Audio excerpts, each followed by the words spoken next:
সৰ্বপ্ৰথমে মোৰ সৃষ্টিকৰ্তা পিতাৰ চৰণত কোটি কোটিবাৰ ধন্যবাদ জনাইছোঁ আৰু মোৰ মহান গুৰু পিতা আৰু গুৰুমাৰ চৰণত কোটি কোটিবাৰ ধন্যবাদ জনাই তেওঁলোকৰ সুস্বাস্থ্যৰ দীৰ্ঘায়ু কামনা কৰিছোঁ। প্ৰভু, তেওঁলোকৰ তুমি প্ৰভু শক্তি দি যাবা। তেওঁলোকৰ শক্তি অবিহনে আমি সকলো দাগ দাগি অচল হৈ পৰিম। সেয়ে তেওঁক শক্তি দিবৰ বাবে কাটৰুক্তি কৰিছোঁ। মই 21 চনৰ পৰা এই পবিত্ৰ গৃহলৈ গৈছোঁ আৰু মই বহুতো ৰোগ দুখ অভাৱ-অনাটন অশান্তি সমস্যাৰ পৰা প্ৰভুৱে মোক পৰিত্ৰাণ কৰি সকলো সময়তে প্ৰভুৰ নাম লোৱা মাত্ৰে পৰিত্ৰাণ কৰি মোক আশীৰ্বাদ কৰি যোৱাৰ বাবে ঈশ্বৰৰ চৰণত কোটি কোটিবাৰ ধন্যবাদ জনাইছোঁ। সদায় যেন আমাক পিতাই এনেদৰে আশীৰ্বাদ কৰি চলাই নিয়ক, সেয়ে ঈশ্বৰৰ ওচৰত কাটৰুক্তি কৰিছোঁ। আৰু মাজতে বন্ধ হোৱাৰ বাবে মই বহুত দিন যাব নোৱাৰি এৰিলোঁ আৰু যাব নোৱাৰাৰ বাবে ভুল হৈছে যদি ঈশ্বৰৰ ওচৰত ক্ষমা বিচাৰিছোঁ। পিতা, মই শিৱসাগৰৰ পৰা কৈছোঁ। মোৰ নাম ভাগ্যশ্ৰী লাহন গগৈ। মই এই 23 চনৰ মাৰ্চ মাহত মই এদিন গুৰু পিতাইক সপোনত দৰ্শন পাইছিলোঁ আৰু পিতাই অন্য সন্তানহীন দাস দাসীক এনেদৰে সন্তান দান কৰা দেখিলোঁ। পিতাইক মই ক'লোঁ, পিতাই মোক নিদিয়ে নি? পিতাই ক'লে, তোকো দিছোঁ নহয় বুলি কোৱাৰ লগে লগে মোৰ সেই মাৰ্চ মাহৰ পৰাই মই গৰ্ভৱতী হ'লোঁ আৰু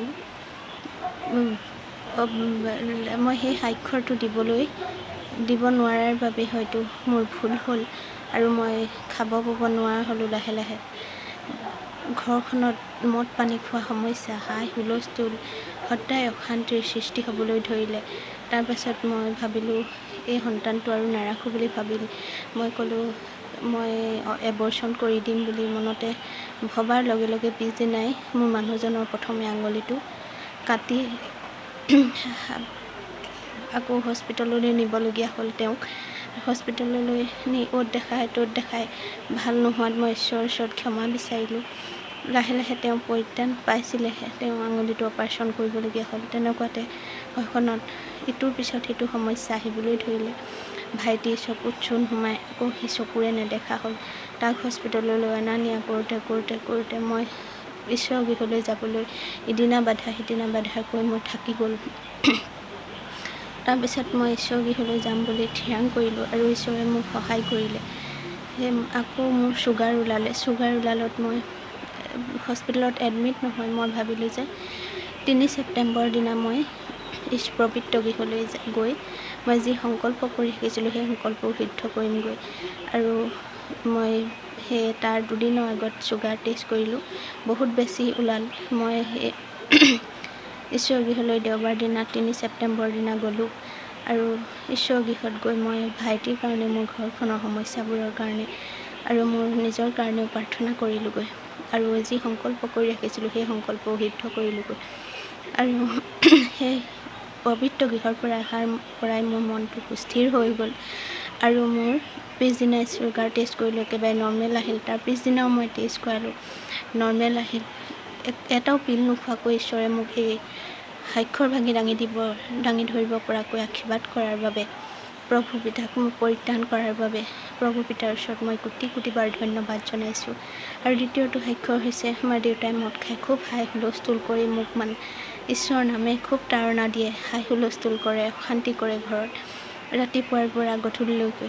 কিন্তু মই দেওবাৰে যি ঈশ্বৰৰ গৃহলৈ গ'লোঁ, সোমবাৰ দিনাৰ পৰা তেওঁ আজিলৈকে ধৰি মদ পানী সেৱন কৰা নাই। ঘৰখনত শান্তিও আহিছে আৰু ভাইটিও অপাৰেশ্যনৰ বাবে আকৌ ঈশ্বৰৰ ওচৰত কাটৰুক্তি কৰি লোৱাৰ তাক হস্পিটেললৈ নিয়া হ'ল। তাত তাৰ অপাৰেশ্যনো সুকলমে হৈ গ'ল। সকলোখিনি ঈশ্বৰে আশীৰ্বাদ কৰিলে। এতিয়া সি চকুৰে একেবাৰে দেখা হোৱা নাই, হ'লেও ঈশ্বৰে আশীৰ্বাদ কৰিব বুলি ইমানখিনিলৈকে যেতিয়া ঈশ্বৰে আশীৰ্বাদ কৰি আমাক চলাই নিছে, এইখিনিও তাক কৃপা কৰিবৰ বাবে মই ঈশ্বৰৰ ওচৰত কাটৰুক্তি কৰিছোঁ। তাক যেন প্ৰভু ঈশ্বৰে দৃষ্টি দান কৰক, ঈশ্বৰৰ মহিমা হওক।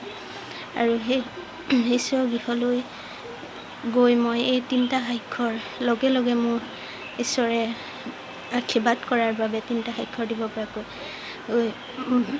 যুগুত কৰি দিয়াৰ বাবে প্ৰভু তোমাক কোটি কোটিবাৰ ধন্যবাদ জনাইছোঁ। আৰু মোৰ স্বামীও সেই ঈশ্বৰৰ গৃহলৈ গৈছিল সেইদিনা, কিন্তু তেওঁ সম্পূৰ্ণৰূপে ঈশ্বৰক গ্ৰহণ কৰিব পৰা নাই। তেওঁ আকৌ আহিও মাজে সময়ে কেতিয়াবা মনে মনে অকণমান মদ পানী সেৱন কৰে। তেওঁ যি সেই জ্ঞান শিক্ষা পোৱা নাই, ঈশ্বৰে যেন তেওঁক জ্ঞান শিক্ষা বুদ্ধি দিয়ক আৰু সম্পূৰ্ণৰূপে ঈশ্বৰে মনোনীত কৰি ল'বৰ বাবে প্ৰাৰ্থনা কৰিছোঁ।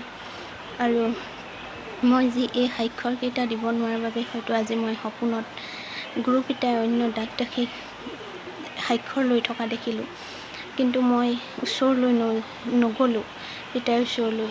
সেই মই ভুল হৈছে বুলি ভাবি এই স্বাক্ষৰকেইটা দাঙি ধৰিছোঁ আৰু মই এটা মৃত সন্তান জন্ম হোৱা দেখিলোঁ। ঈশ্বৰে যেন মোক সেই পাপৰ পৰা ক্ষমা কৰক। মই এই স্বাক্ষৰকেইটা লগে লগে দিব লাগিছিল।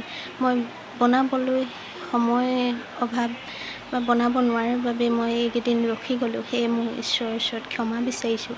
ঈশ্বৰে যেন মোক ক্ষমা কৰি দিয়ক আৰু গুৰুপিতাই মোক ক্ষমা কৰি ঈশ্বৰৰ চৰণত সদায় আমি সেৱা কৰিব পৰাকৈ, এই পিতাৰ সেৱা শুশ্ৰূষা কৰি আমি জীৱনটো আগুৱাই নিব পৰাকৈ ঈশ্বৰে আমাক আশীৰ্বাদ কৰিবৰ বাবে প্ৰভুৰ ওচৰত কাতৰতি কৰিছোঁ। এয়াই মোৰ স্বাক্ষৰ। ঈশ্বৰৰ প্ৰশংসা হওক। Praise the lord.